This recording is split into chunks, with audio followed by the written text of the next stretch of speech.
Assalamualaikum warahmatullahi wabarakatuh.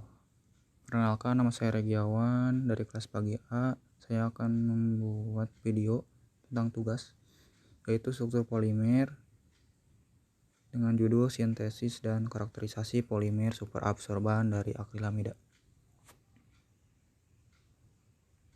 Langsung saja, mekanisme dari proses penggabungan yang berkontribusi pada kapasitas absorpsi akhir dari SAP atau superabsorban polimer dapat diilustrasikan sebagai berikut.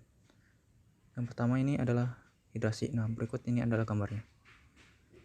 Gambar ini yaitu interaksi antara COO dan molekul air pada proses hidrasi SAP. Gambar ini di atas adalah interaksi dari grup akrilamida COONH dengan molekul pelarut di mana ion COO- berinteraksi dengan molekul air yang polar. Lalu yang kedua ini adalah ikatan hidrogen. Gambar pembentukan ikatan hidrogen. Ikatan hidrogen merupakan interaksi yang kuat antara atom hidrogen dengan atom lain yang sangat elektronegatif, yaitu atom F, O, dan N. Metodologi yang pertama itu yaitu siapkan bahan. Ini adalah bahan-bahan yang di jurnal ini, yaitu bahan-bahan untuk membuat SAP atau superabsorben polimer ini diperoleh dari distributor bahan dan langsung dapat digunakan dalam eksperimen ini. Adapun rincian bahan adalah akrilamida atau AM, hidrogen, N, metilene bisakrilamide, MBA, dan amonium persulfat APS. Semuanya merupakan padatan murni dari Merck, Jerman. Yaitu alat yang digunakan yaitu labu bundar, leher 4, open, magnetic stirrer, kondensor, pemanas listrik, pompa, dan termometer. Sintesis superabsorben polimer dari akrilamida.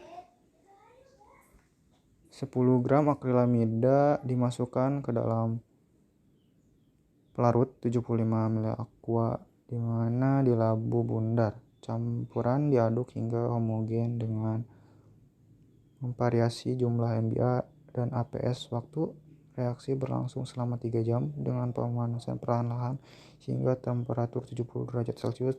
Untuk membuat komposit selulosa ditambahkan ke dalam labu bundar.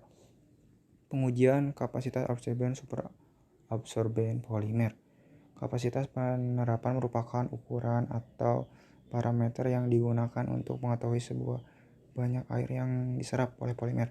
Kenaikan nilai persentase ini akan menandakan kemampuan penyerapan polimer yang makin besar.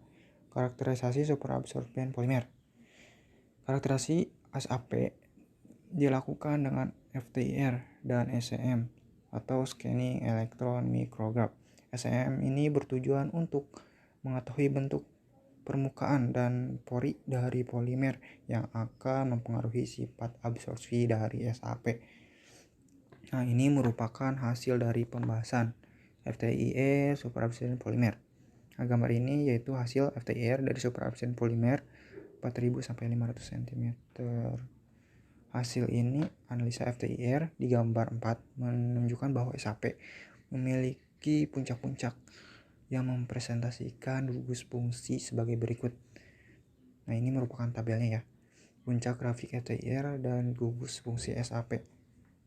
Silverstein 1981 sebagai berikut, bisa dibaca.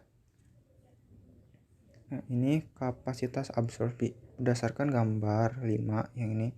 Di atas, kapasitas penyerapan tertinggi dimiliki oleh polimer yang menggunakan APS sebesar 0,2% dan MBA 0,6% dengan nilai 14,5 gram atau gram SAP.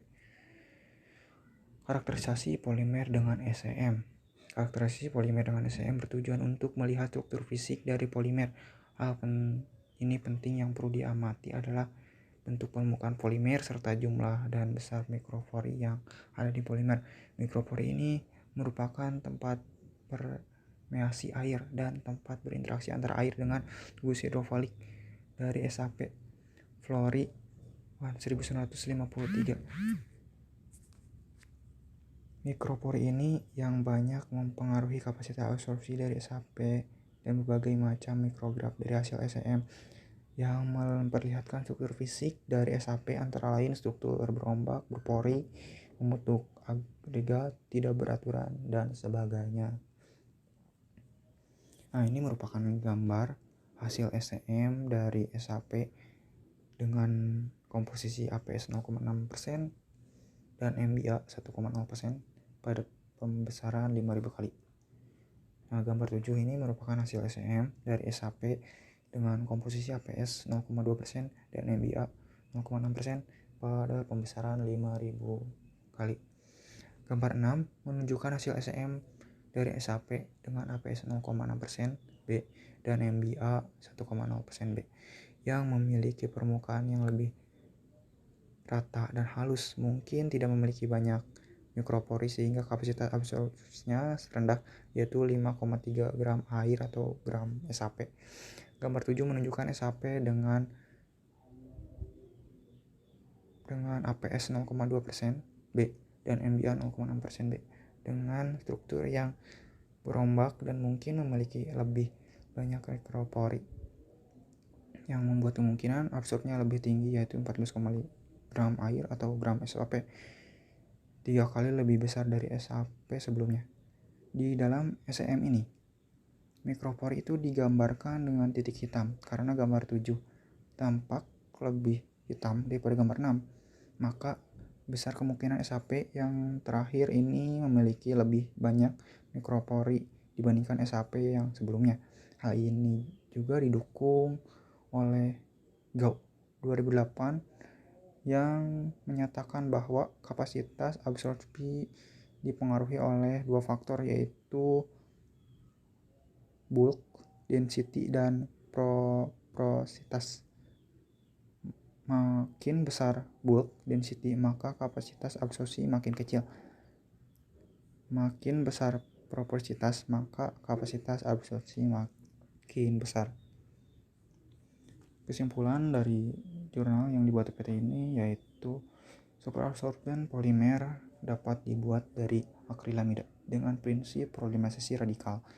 Melalui polimerisasi larutan, analisa FTIR mengkonfirmasi bahwa polimerisasi ini dengan memperlihatkan gugus-gugus hidrofilik yang biasa muncul dengan spektra SAF poliakrilamida termasuk pembentukan cross-linking oleh MBA. Kapasitas absorpsi SAP terbesar dari penelitian ini adalah 14,5 gram yang dimiliki oleh polimer dengan komposisi APS 0,2% dan MBA 0,6%. Pengamatan morfologi dengan SEM terhadap SAP ini memperlihatkan bahwa struktur permukaan SAP ini berombak dan jumlah mikroporinya lebih besar dari SAP dari komposisi yang lain. Ini berarti bahwa kapasitas absorpsi SAP sangat dipengaruhi oleh struktur polimer dan jumlah pori yang terbentuk di dalamnya. Sekian yang saya dapat buat. Mohon maaf apabila banyak kata yang salah. Assalamualaikum warahmatullahi wabarakatuh.